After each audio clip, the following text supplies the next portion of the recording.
യക്ഷ-യുധിഷ്ഠിര സംവാദം. യക്ഷന്റെ ചോദ്യങ്ങളും യുധിഷ്ഠിരന്റെ ഉത്തരങ്ങളും കേൾക്കാം. യക്ഷൻ ചോദിച്ചു, ജ്ഞാനം എന്താണ്? എന്താണ് ശാന്തി?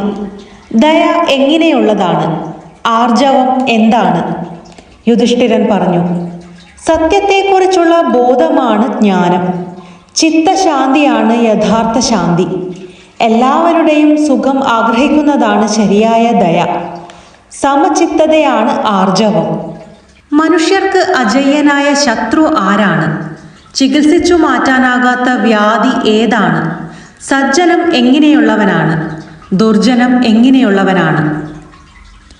ക്രോധമാണ് മനുഷ്യരുടെ അജയ്യനായ ശത്രു. ലോഭമാണ് ചികിത്സിച്ചു മാറ്റാനാകാത്ത വ്യാധി. എല്ലാവരുടെയും ഹിതം ആഗ്രഹിക്കുന്നവനാണ് സജ്ജനം. ദയയില്ലാത്തവനാണ് ദുർജനം. മോഹം എന്താണ്? മാനം എന്താണ്? ആലസ്യം എന്താണ്? ദുഃഖം എന്താണ്?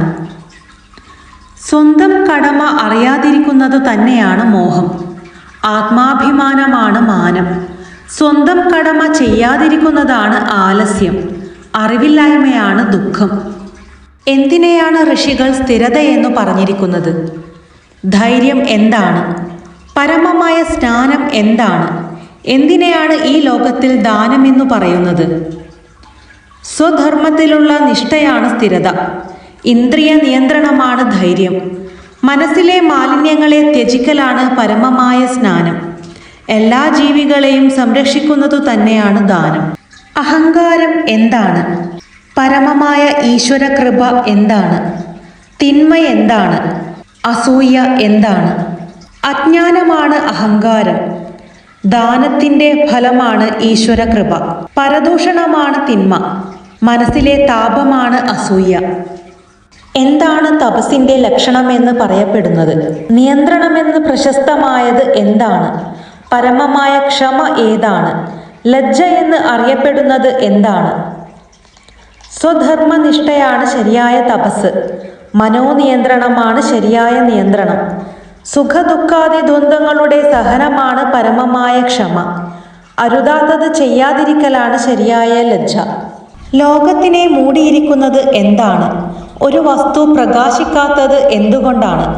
എന്തുകൊണ്ടാണ് മിത്രങ്ങളെ ത്യജിക്കുന്നത്? അജ്ഞാനമാണ് ലോകത്തിനെ മൂടിയിരിക്കുന്നത്. ഇരുട്ടു കാരണമാണ് ഒരു വസ്തു പ്രകാശിക്കാത്തത്. ലോഭം കൊണ്ടാണ് മിത്രങ്ങളെ ത്യജിക്കുന്നത്. എന്താണ് ആശ്ചര്യം? ഓരോ ദിവസവും എത്രയോ പേർ മരണമടയുന്നത് കണ്ടിട്ടും അത് കണ്ടു നിൽക്കുന്നവരെല്ലാം തന്നെ തങ്ങളൊരിക്കലും മരിക്കുകയില്ല എന്ന് വ്യാമോഹിക്കുന്നതാണ് ആശ്ചര്യം. ഇങ്ങനെ തൻ്റെ ചോദ്യങ്ങൾക്ക് യുധിഷ്ഠിരൻ നൽകിയ ഉത്തരങ്ങൾ കേട്ട് തൃപ്തനായ യക്ഷൻ യുധിഷ്ഠിരനോട് ഏതെങ്കിലും ഒരു അനുജനെ ജീവിപ്പിക്കാമെന്ന് ഉറപ്പു നൽകി. അപ്പോൾ നകുലനെ ജീവിപ്പിക്കുവാനാണ് യുധിഷ്ഠിരൻ യക്ഷനോട് ആവശ്യപ്പെട്ടത്. ഇത് യക്ഷനെ വളരെയധികം അമ്പരപ്പിച്ചു. 1000 ആനകളുടെ ശക്തിയുള്ള ഭീമനെയും വില്ലാളി വീരനായ അർജുനനെയും ജീവിപ്പിക്കുവാൻ ആവശ്യപ്പെടാതെ നകുലനെ ജീവിപ്പിക്കുവാൻ ആഗ്രഹിക്കുന്നതെന്തിനാണ് എന്ന് യക്ഷൻ ചോദിച്ചു. യുധിഷ്ഠിരൻ മറുപടി പറഞ്ഞു, ഞാൻ വളരെ ധർമ്മിഷ്ഠയുള്ള ഒരു രാജാവാണ്. ധർമ്മത്തെ രക്ഷിക്കുന്നവരെ ധർമ്മം രക്ഷിക്കും. അതിനെ ഹനിക്കുന്നവരെ അത് ഹനിക്കുകയും ചെയ്യും. എനിക്ക് 2 അമ്മമാരുണ്ട്, കുന്തിയും മാദ്രിയും. ഇവർ 2 പേരും എനിക്ക് ഒരുപോലെ പ്രിയപ്പെട്ടവരാണ്. ഇന്ന് കുന്തിയുടെ മൂത്ത പുത്രനായ ഞാൻ ജീവിച്ചിരിപ്പുണ്ട്. എന്നാൽ മാദ്രിയുടെ 2 മക്കളും മരിച്ചു കഴിഞ്ഞു. അതുകൊണ്ട് മാദ്രിയുടെ ആദ്യജാതനായ നകുലൻ ന്യായമായും ജീവിക്കേണ്ടതാണ്.